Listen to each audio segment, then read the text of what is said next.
I'm Ginny Smith and I'm a science writer and presenter, and today I'm here in London for the March for Science. It's Earth Day, and all around the globe scientists are coming together to show their support and show how important they think science is to society. To the east, the marches are already well underway, or some of them have even finished.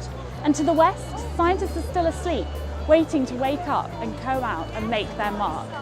But here in London, outside the Science Museum, the atmosphere is really starting to build as we get ready to set off on our march.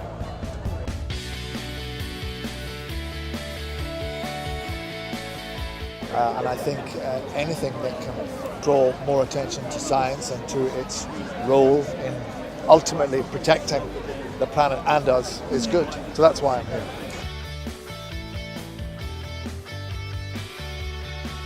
It brings reality, really. It brings truth. It brings evidence about what's actually going on, rather than what people want to think is going on, what they would prefer is going on. Everyone's gathered and ready for the start now. There's a few drops of rain falling, but no one's going to let that dampen their spirits. We're all here to celebrate science. Is everyone ready? Yay! I think they're ready.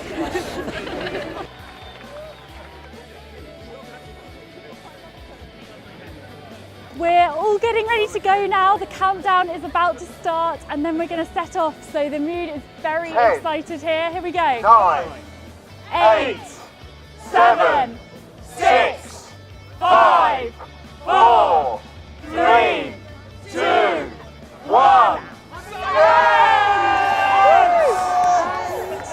We're off, I think. Here we go. So we've all got to stay behind the banner, but...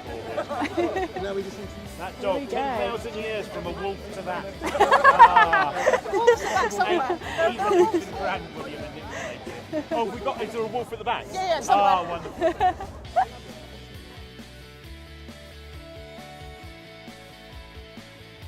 I'm a climate scientist, and I'm here because people seem to be ignoring the data, and we're running out of time to do something about it.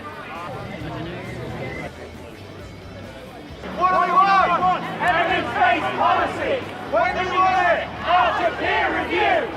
The freeing thing, science. It says, well, there's lots of things we don't know about the world, but if we put the effort in and we think about it, we can find them out. And that's the difference. It's not a fact or a thing. It's a way of living that says the world is amenable to investigation, and we're going to investigate.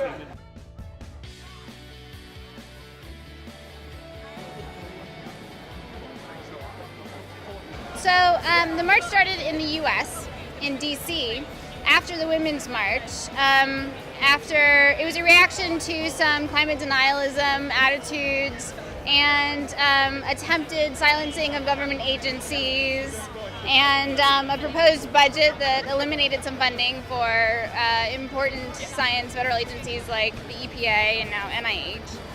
And so a couple scientists got together on Reddit, and they thought, what's a great idea is if we had a March for Science, because, when do scientists march? When do scientists stand up for themselves? And so then they hopped on Facebook. They made a group that went viral in the U.S. for DC. I was invited to the group early on because I have some science friends in the U.S., and they knew I'd want to do it. And I'm in the UK studying paleopathology up at Durham University, and I really wanted to be able to march. I saw that there wasn't a group in London yet, so I made one, and people came. They were excited. I think definitely in the UK, if you pay taxes, you pay for science. So science should be for the public. It should be easily accessible. It should be available to them in the media in an unsensationalized way. And we all need to do something more about that. I think it's not just the role of scientists to kind of fix things that are wrong, but also the public as well, to talk about evidence and ask for evidence, ask for why people come up with hyped, sensationalised headlines and things like that. I've worked internationally a lot, and I've seen what we can do when we work together to a common goal with mutual respect, and it's fantastic. It's a lot more than the sum of the parts, and it's something to be really proud of. And I think there's a tendency at the moment maybe to retreat into nationalism and isolationism, and I think I want to speak out against that, really.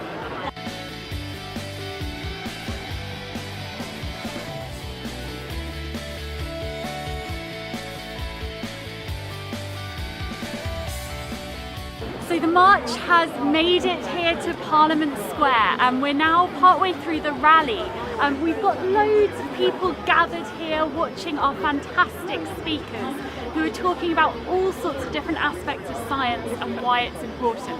Some of them are scientists, some of them are science communicators, some are people who just really passionately believe that we need science for our future, and I think that's why everyone's here today.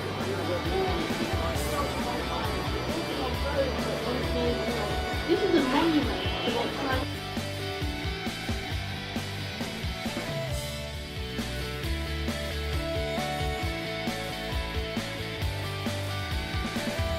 We wanted to thank all of you for coming out in this just tremendous celebration of science. It's been impressive and more than we could have ever imagined for. So, can you give yourselves a round of applause?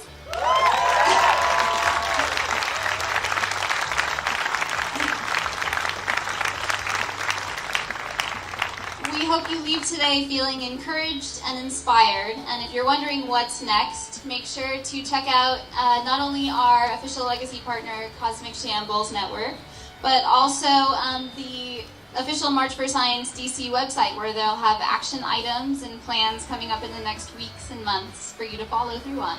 So this is just part one of a larger movement, and it's all because of you guys.